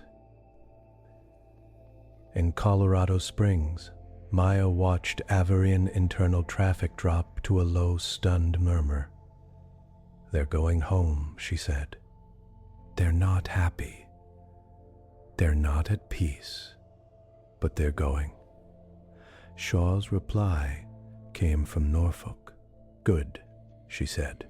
"Then our job shifts. We go from stop them to live with what we've shown." "Do you think they'll come again?" she asked. "Someday," Shaw said. "Or their rivals will. Or someone who heard the story and wants to test it. The galaxy is big. News travels." "And we," Maya said, "we just go back to our lives under a quiet star, knowing we have a Titan at the edge and an empire out there with a scar on its pride. We learn to live with being seen," she said, "and with having chosen restraint when we could have chosen something much darker." In Geneva, Daniel Reyes left the studio and walked out into a small courtyard. The air was cool. A few early stars were out, faint in the city glow. He looked up and tried to spot the part of the sky where the Titan hung. He could not. It was far too small from here, too distant. Still, he raised a hand in that general direction, not in salute, but in a small, tired wave. "Go back to sleep," he said under his breath. "We'll try not to wake you unless we have to." Far beyond, at the edge of Sol, the Titan's last visible lights went dark. Its field stayed ready. Its senses stayed open, but its active guns cooled. Its control core dropped from high alert to a watchful rest. Inside its vast hull, the quiet hum of systems went back to something like sleep. In the space it had just cleared, the wounded, shaken remains of the Avarrion fleet turned their bows to the distant arm and began the long trip home, carrying with them a new story. There is a star where conquest stops. There is a darkness that holds a giant, and there is a small, stubborn species that has learned that real power is not only what you can erase, but what you choose to spare. The Avarrion fleet did not leave Sol in a clean line. It went in pieces. Some ships pulled away early, drives burning hard as if distance itself could wash off what they had seen. Others limped, half-cut, their backs sealed with emergency fields and rough metal. A few turned slow, as if unsure whether they were allowed to go. From the Titan's quiet sensors, the retreat looked like a gray fog thinning, then breaking into smaller clouds, then into tiny points, each with its own path. The Titan watched until the last Avarrion drive flare faded into the outer dark. It logged every vector, every heat curve. It kept a copy of the human message and the fleet's answer. Then its control core shifted back into long-term mode. Outer fields dropped to low power. Weapon nodes folded in.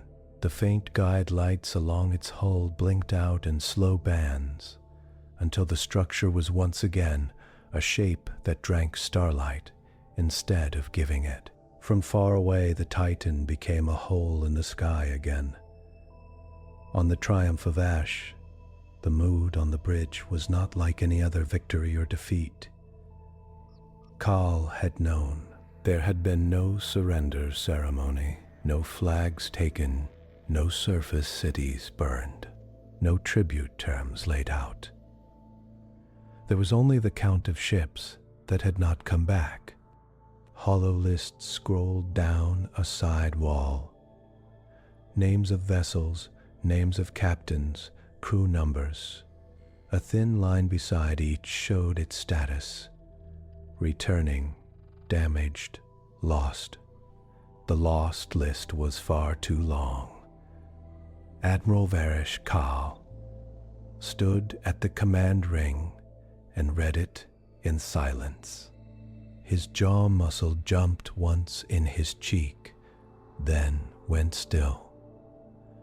Beside him, Commander Elix Senn updated yet another report. Outer sensor sweeps show no pursuit, she said quietly. No human ships crossing their own boundary. The Titan remains in place. No new activations. Kaal nodded once. They meant that part, at least, he said. They will not chase. Captain Malk stood with his back to them, staring at the forward display. His shoulders were stiff. Of course they do not chase, he said. Why would they? They know we cannot touch them.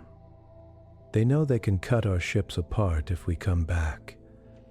They sit under their giant and wait for stories of our shame to spread. Senn looked down at her panel. Stories will spread either way, she said. The question is, what those stories carry only fear. Or also the part where they did not erase us all. Malk turned his head, eyes sharp. You call that mercy? He asked. They killed tens of thousands. They could have killed millions, Senn said. Her voice did not rise. That does not make them good. It makes them something different from us. They drew a line and held to it. Kaal's fingers brushed the rail. The council will hear about the line, he said. They will hear about the message. They will see the numbers. They will decide if what I did here was a crime or a defense. Do you regret it? Senn asked softly. Kaal did not answer right away. His gaze drifted to the small zone on the display where the Titan still sat. Far behind them now, a dark mark on the chart. I regret the dead, he said at last. I regret that I sent ships to test a wall that obeyed its own rules. I do not regret turning when I saw there was no path through. Pride without sense is rot, Melk snorted. The council may not see it that way, he said. They like pride. They like power, Kaal said. Now they will have to think harder about what that word means. He moved closer to Senn's station. Send a full log to the core priority level. Black, he said. No edits, no smoothing. They must see it raw. Senn's hands moved. A sealed packet, heavy with data, began to form in the buffers. She hesitated, then added a short, personal note at the end, flagged as officer analysis. In it, she wrote, "While you met a defense that did not seek glory, IT only held a line. It showed you that fear can run both ways. If we go back without understanding this, we will lose more than ships." She did not know if the council would read that part, but she put it there anyway. In quiet crew quarters across the ship, the story began to take its early shape. You should have seen it, some said. It cut ships in half without light. It erased others so clean there was nothing left. A human spoke to us from his little world and told us to go. Fear sat under those tales. So did anger. So did a small new thing. Doubt. For the first time in their lives, some Avarrion asked in private, "What if our way of doing things is not the only way?" They did not say it loud. Their culture did not forgive such questions easily. But the thought was there now, like a hairline crack in glass. Back in Sol, Earth did not throw a party. There were no fireworks, no open parades. Most of the Titan program was still secret. Most of the population only heard a careful message. From the Global Assembly, at Proxt, IT was turned back. There is no current threat. Remain calm. News feeds carried grainy images, a few blurred shots of the dark structure at the edge of the system, a short clip of Admiral Reyes speaking, cut off before the hardest lines. In public, people went on with their lives. They went to work, to school, to shops. But in homes and quiet bars and message threads, they asked each other what had really happened. Some had family on defense stations and heard more. They came close, a belt miner told his partner. Real close. There was some kind of huge thing out there that scared them off. Scared us off, you mean? The partner said. Sounds like we scared ourselves when we built it. In Norfolk, Admiral Rebecca Shaw stood again in her glass office, looking out at the water. The bay seemed calmer now. A few cargo shuttles drifted up and down. Lena Voss appeared on the screen by her desk, face lined with fatigue. So Lena said, "We used it." Shaw nodded. "Yes," she said, "we used it." "And we stopped," Lena added, as if needing to hear it. "And we stopped," Shaw agreed. They let that hang for a moment. I keep thinking about the other path, Lena said. The one where we didn't. Where we decided it was safer to wipe the whole fleet and leave no witness. That would have been easier, in some ways. No empire with a grudge. No story about us out there, but also no proof to the rest of the galaxy that we are not what they fear. Shaw said, "We cannot control how they tell it, but at least a few of them saw us hold back." Lena chewed her lip. "Do you think we did the right thing?" she asked. "Really?" Shaw looked at her own reflection in the glass for a second. "I think we did the only thing that lets me sleep at night," she said. "We defended without becoming what we were defending against. That has to count for something." Lena gave a small, worn smile. "Sleep," she said. "That would be nice." In Colorado Springs, Maya Caldwell scrolled through tapeworms of Avarrion language data. New words had joined her lists. Terms that seemed to match Titan, giant, dark wall, line that erases. She highlighted phrases that looked like early legends already forming. "They're calling us the world behind the knife," she told Kareem. "Or maybe the world under the eraser." Translation's rough, but the feeling is clear. Kareem leaned over. "Is that good or bad?" he asked. Maya shrugged. "It's fear," she said. "But it's also respect. They will tell this story to their children, at least the captains who turned back will. The others will tell it as a warning about what happens if you hesitate. And what do we do with their words?" Kareem asked. "We listen," Maya said.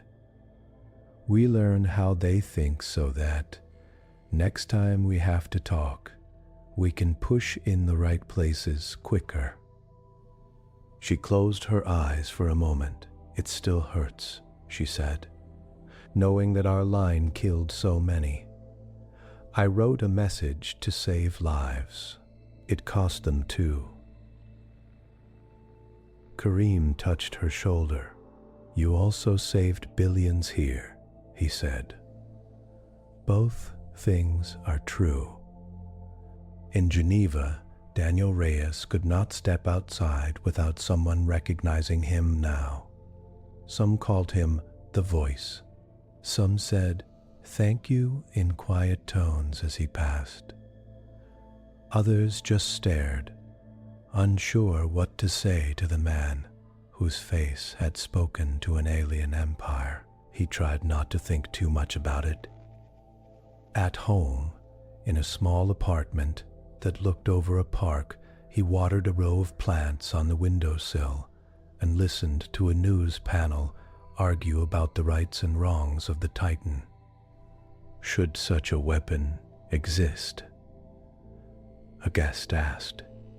Even if we used it with care this time, who decides next time? Who holds that power? Daniel turned the sound down. He walked to his desk and picked up a printed copy of Maya's original script. The paper was creased now. His own notes were in the margins. Small changes in wording, timing breaks, he had added. At the bottom, under her line about power and choice, he had written one extra sentence in his own hand. "Remember this when we are frightened again."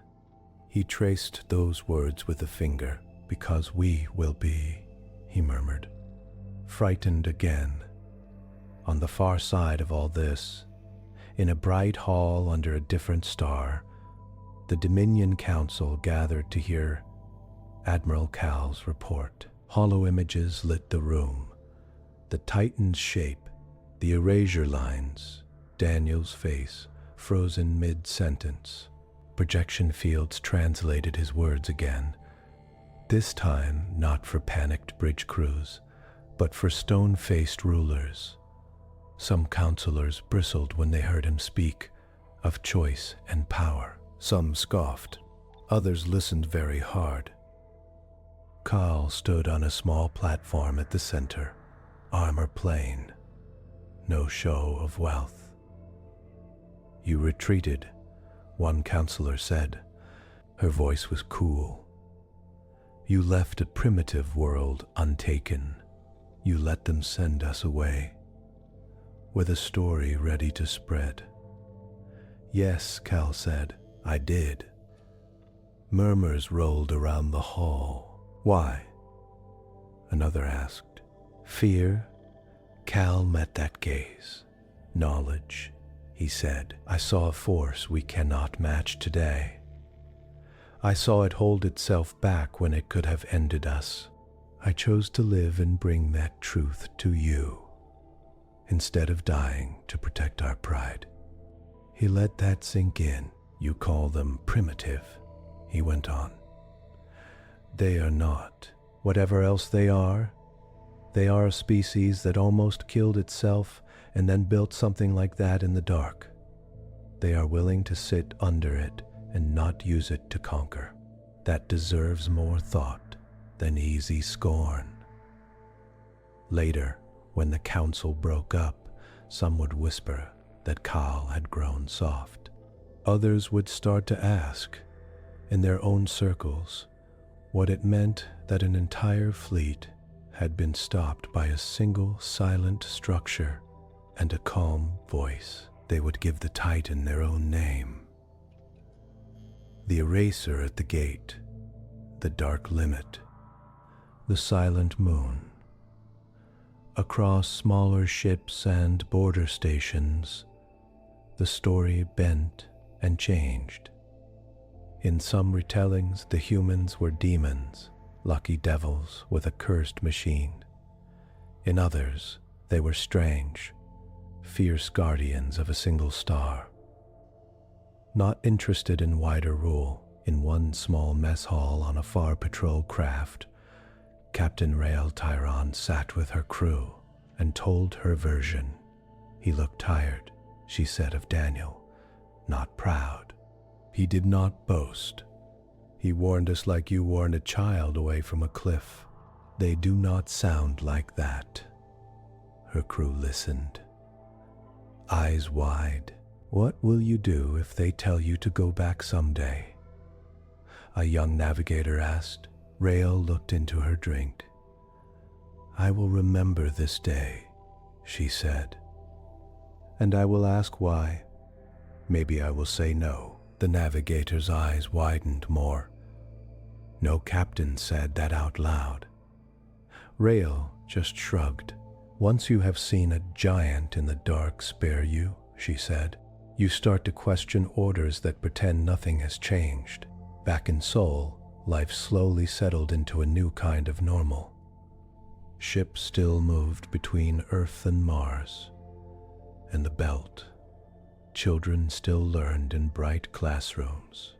Old arguments about land and policy and culture did not vanish overnight, but under all that, there was a new shared thought. We are not alone. We are not as small as we feared. We are also not as safe as we pretend.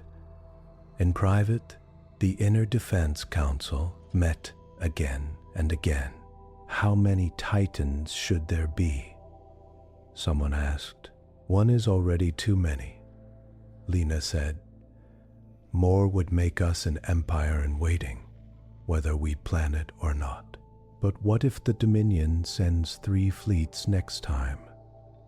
another asked. "What if someone worse comes?" Shaw sat back, fingers steepled. "We strengthen other defenses," she said. "We build more shields, more early warning nets, more ways to move people fast. We do not fill the sky with erasers. That way lies madness." "And the Titan?" Maya asked. "We just let it sleep." Shaw looked toward a wall where a live feed from the outer system showed only stars. "We keep it where it is," she said. "We adjust its rules when we learn more. We tell our children about it honestly. When they are old enough, we do not pretend it doesn't exist, but we also do not worship it."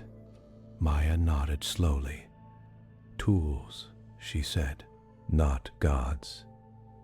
Shaw gave a thin smile. "Exactly," she said. "And we remember that the hardest power we hold is not inside that hull. It's in rooms like this when we decide what to do with it." Years passed. The Avarrion Dominion did not come back at once. It had its own storms to deal with. Debates about Sol, questions about Kaal's choice, whispers of other powers who had heard rumors and wanted to test this limit star. On remote trading routes, strange new ships sometimes carried quiet warnings. "Do not press too far into the yellow star system on the edge of this chart." An old smuggler would say, "There is a thing there that can take your ship without smoke." On student networks on Earth, kids passed around dramatized clips of the Titan firing, real footage mixed with art. Some made games. Some wrote songs. Some argued in late-night chats about whether humanity should ever have built such a thing. Daniel Reyes grew older. His hair went white, then thin. People still stopped him sometimes, but less often. New crises took the front of the feeds. New faces became the voice for other hard days. Still, every once in a while, a stranger would recognize him and say, "My grandfather served on a station when the Dominion came." "Thank you," he always answered the same way. "Thank Maya," he would say. "Thank Shaw and Lena, and a lot of people whose names you don't know. I just read the words." Then he would go home, water his plants, and sometimes, late at night, stand at the window and look toward the sky's darkest part, where no stars seemed to shine. At the edge of Sol, the Titan kept its long, patient watch. It did not feel pride. It did not feel fear. It only ran its checks, watched for new kinds of FTL ripples, and held its rules in place. If something hostile crossed its line, it would act again. If a visitor slowed and sent a signal first, it would wait for humans to answer. In time, stories about it spread far beyond the Dominion. Merchants from other regions told tales of the giant that erased Conquerors and then went back to sleep. Some thought it was just a myth, a tale to scare overeager admirals. Others took it as fact and kept a careful distance. On Earth, a small group of students at a coastal university wrote a mural on a long wall. At one end, they painted a black shape full of faint lines of light. In the middle, they painted a simple blue circle. Earth, at the other end, they painted a crowd of different faces, human and foreign shapes, imagined from the little they knew. Above it all, they wrote, in plain letters, "Real power is not just what you can destroy. Real power is what you choose to spare." People passed that wall every day on their way to class, to work, to the sea. Some read the words and hurried on. Some stopped and stared a little longer. The legend of the Titan did not stay exactly true as it passed from mouth to mouth and ship to ship. No legend ever does. In some versions, the Titan was a monster. In others, it was a guardian. In most, it was both. But at the heart of them all was the same moment.